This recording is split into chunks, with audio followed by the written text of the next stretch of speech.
Welcome to Module 3, Unit 1. This is Classroom 1 on maternal health. So, basically, in this classroom, we will look at how maternal health policies have evolved over the years. We will also get a broad introduction to reproductive and child health. What are the current situation with respect to reproductive and child health in India, and how the RCH related policies have evolved over the years. So, what is reproductive and child health?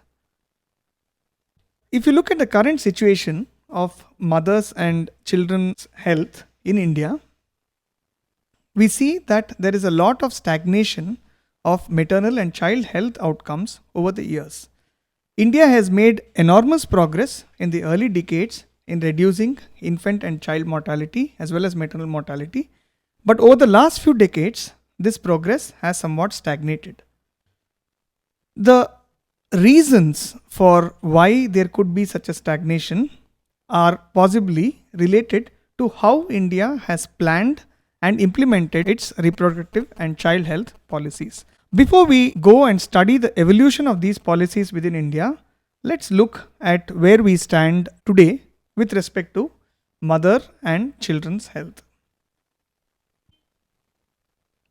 If you look at the numbers, every year in India, 28 million pregnancies take place with about 67,000 maternal deaths. In terms of sheer numbers, of course, because of India's large size, India accounts for nearly 1 in every 5 maternal deaths. That means about 19% of all maternal deaths in the world. One reason for this huge number is, of course, the large size of the country, the huge population, and hence number of deliveries that happen in India. But looking at it another way, one has to understand that maternity is not a process in which lives ought to be lost. So, in some sense, maternal health and children's health is a very good indicator of how well a health system is functioning, as well as how developed or how much development has occurred in society in general. So let's look at evolution of India's maternal mortality ratio. Remember that the maternal mortality ratio is expressed as number of maternal deaths for every 100,000 live births. So if you look at how this has progressed over the years, let's take a quick look at an animated chart that we have made. So in this bar chart, we see the comparison of the maternal mortality ratio of India with respect to its neighbors Bangladesh, China, Sri Lanka, and Thailand. And this bar chart shows the position in the early 90s, in the year specifically in the year 1991. As you can see, the maternal mortality ratio of India is quite high, even in the early 90s. It's comparable somewhat to that of Bangladesh, but already China, Sri Lanka, and Thailand have done enormously well, having nearly 1/5 or lower than 1/5 of the MMR of India. If you animate this, you see that since the 90s, there has been a tremendous reduction in the maternal mortality ratio. Also, of course, the reduction is not only in India and Bangladesh, although the rate of our reduction of MMR is quite high. So if you look at the current status in 2013, India continues to have a relatively high number of maternal deaths. It's only comparable or only slightly higher than Bangladesh, while our neighbors have continued their downward trend of decreasing maternal deaths. So if you look at what are these, why are our women dying in such high numbers, and what is the most common causes of maternal deaths in India, the most common cause turns out to be hemorrhage, and followed by, of course, you have this large group here of 34% others. But if you look at these, you still have a significant number of women dying of sepsis, and about 5% each dying of obstructed labor and hypertensive disorders, and also several women dying of abortion related complications. If you notice, many of them, especially hemorrhage and sepsis, are definitely manageable during the intranatal and postnatal period, while issues related to hypertensive disorders are manageable by providing good antenatal care and referral. The same with obstructed labor, and issues related to abortion services are manageable by providing access to competent, well trained, and good quality abortion services all over the country. So, a lot of women in India are dying out of preventable causes of maternal deaths. If you look at infant mortality, India presently accounts again for 20% of the world's child deaths. A picture which is very similar to our maternal deaths. In terms of numbers, it is the largest number of child deaths under the age of 5 years than in any country. So, approximately nearly 16 lakh children are dying each year in the country. Let's look at how India has fared with respect to its neighbors with respect to infant deaths. So, similar to maternal deaths, we have now reconstructed bar charts for infant mortality rates, again comparing India to its neighbors.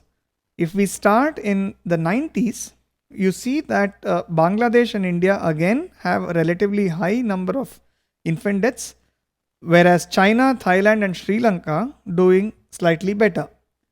If I now animate it to show how we have fared over the time, you see that over time Bangladesh improves its infant mortality rates than India, and at present, if you look at the status in 2013, India leads the region in terms of maternal mortality, followed by Bangladesh, Sri Lanka, Thailand, and of course China, nearly 1/5 of the IMR seen in India.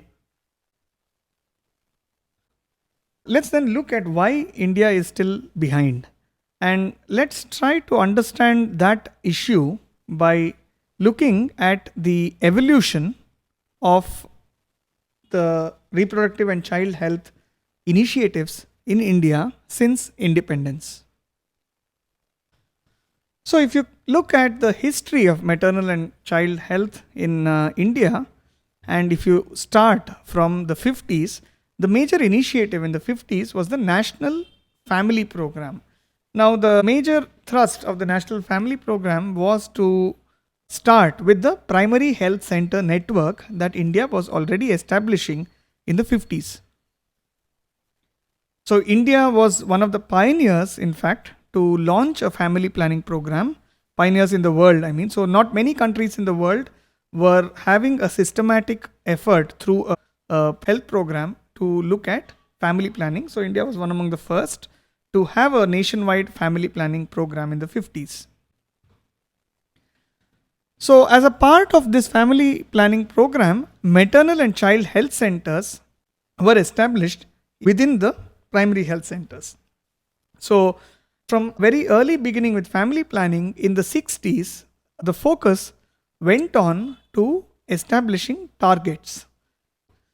From the family planning program in the 50s, the emphasis in the 60s went on to establishing an extension education approach as well as having a time-bound target-oriented approach to achieving family planning targets. So in the 60s, the focus was on establishing the MCH clinic where the family planning services were anchored within the PHC, as well as implementing community awareness programs, community education programs on the various temporary and permanent methods of family planning.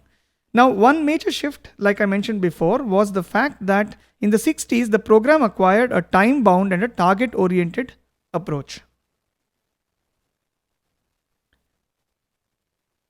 Yeah, so the focus on the 60s was on the time-bound and target-oriented approach of family planning. If you move on to the late 60s and early 70s, postpartum services became the focus. It was increasingly realized that a lot of maternal deaths were occurring in the postpartum period. So, a lot of training as well as infrastructure was built to ensure good postpartum services. As well, along with the strengthening postnatal care in the early 70s, the Medical Termination of Pregnancy Act also came into place. But In spite of these early gains, one of the dark phases in the family planning as well as reproductive and child health program in India was in the mid to late 70s, when there was a forceful approach to male sterilization. So there was this campaign of male sterilization, often men being forced into camps to undergo male sterilization. But at the same time, there were some positive developments in terms of the Child Marriage Restraint Act, which came into place. And after this phase of forceful camp approach, slowly the program started moving from family planning, where the focus was on the country or the program trying to forcefully plan people's families, to family welfare, where people tend to make choices in the interest of smaller families.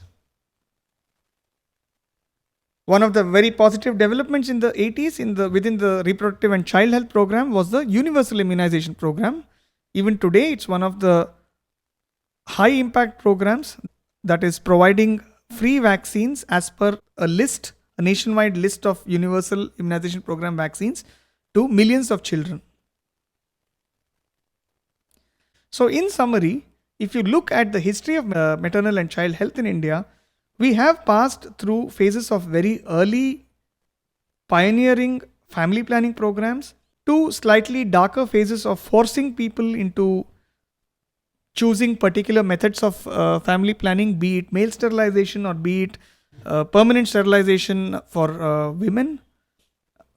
But at the same time, there have been some good developments. The recent development towards family welfare rather than family planning has been a good development, and so has been the massive upscaling of immunization services across the country through the huge public health infrastructure. See you back in the next classrooms.